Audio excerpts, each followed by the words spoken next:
Mahomet, Tragedie by Voltaire.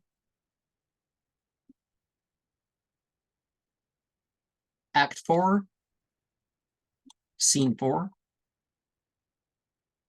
Side, Palmyra, on the side. Zoper, standing near the altar.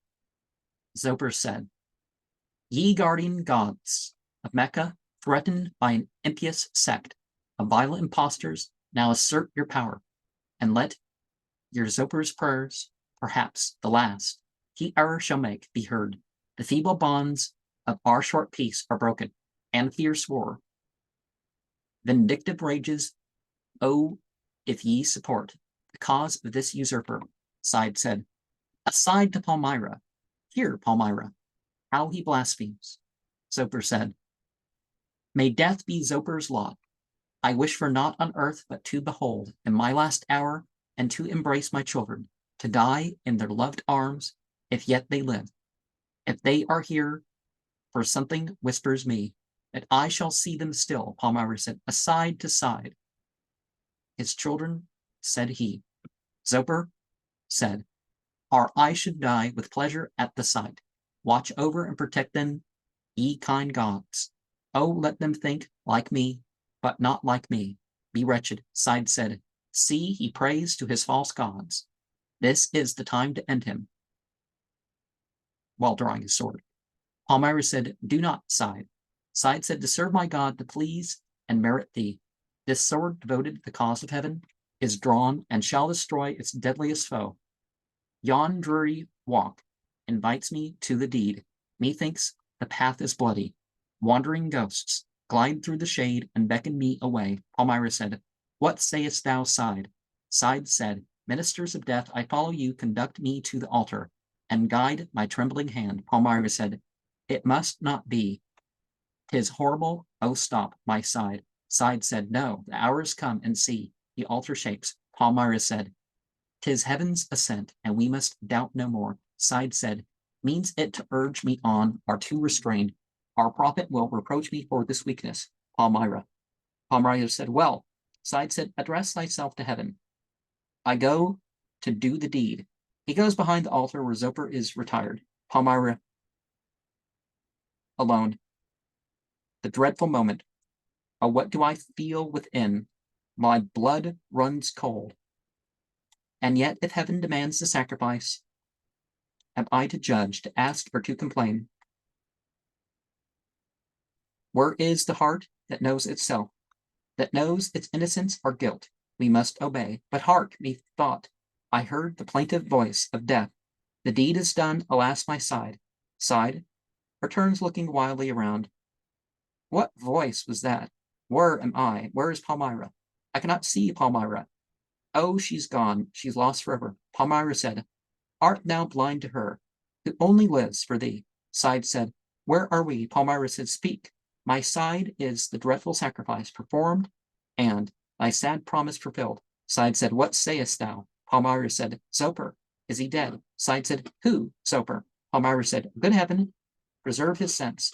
Come, my Side, let us be gone." Side said, "How will these tottering limbs support me? I recover. It is you, Palmyra." Palmyra said, "Yes. What has thou done?" Side said, "Obeyed." Voice of heaven seized with this desperate hand his silver hairs and dragged them to the earth. "'Twas thy command, O God. Thou couldst not bid me commit a crime." Trembling and pale a while, I stood aghast, then drew the sacred sword and plunged it in his bosom. What a look of tenderness and love the poor old man cast on his murderer! A scene so mournful ne'er did these eyes behold.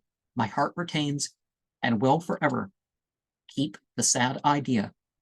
Were I dead like him," Palmyra said, "let us repair. Mahomet the Prophet will protect us. Hear your danger, follow me." Side said, "I cannot. Palmyra, pity me." Palmyra said, "What mournful thought can thus depress thee?" Side said, "Oh, if thou hadst seen his tender looks, when from his bleeding side he drew the fatal weapon forth and cried, 'Dear Side, poor unhappy Side.' Oh, that voice, those looks, and Zoper at my feet, weltering in blood, are still before my eyes. What have we done? Palmyra said, I tremble for thy life. Oh, in the name of all the sacred ties that bind us, fly and save thyself. Side said, away, and leave me. Why did thy ill-fated love command thy cruel order, heaven itself, and never been obeyed? Palmyra said, unkind reproach. Couldst thou but know what thy Palmyra suffers? How wouldst thou pity her? Side said, what dreadful object is that before us? Zoper rises up slowly from behind the altar and leans upon it.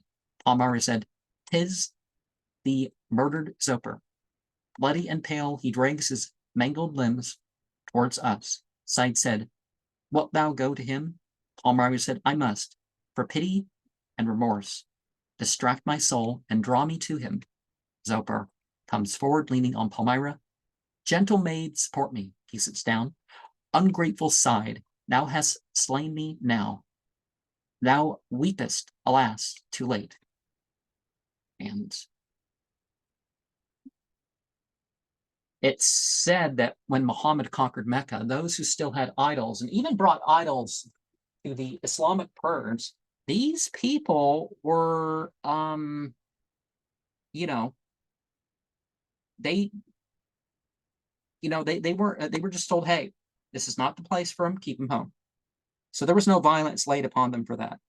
And one of the things that both Aisha, and I don't mean Bukhari and Muslim, I mean like the early collections of Aisha and of Ibn Abbas, which some of that is referenced in collections like Bukhari and Muslim and such. They said that,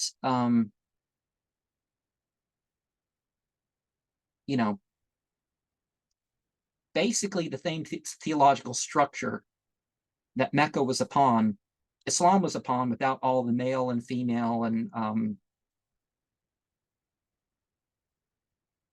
other issues of limit or ethic or all that put upon it.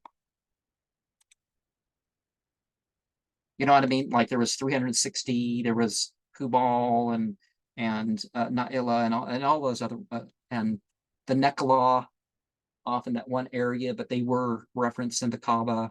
You had that crone's corner, but it wasn't the crone. That's just what they did with it, and yeah.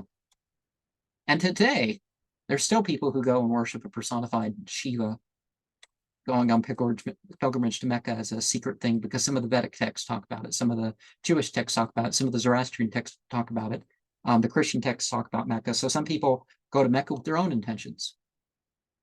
Although technically, they can't do this openly.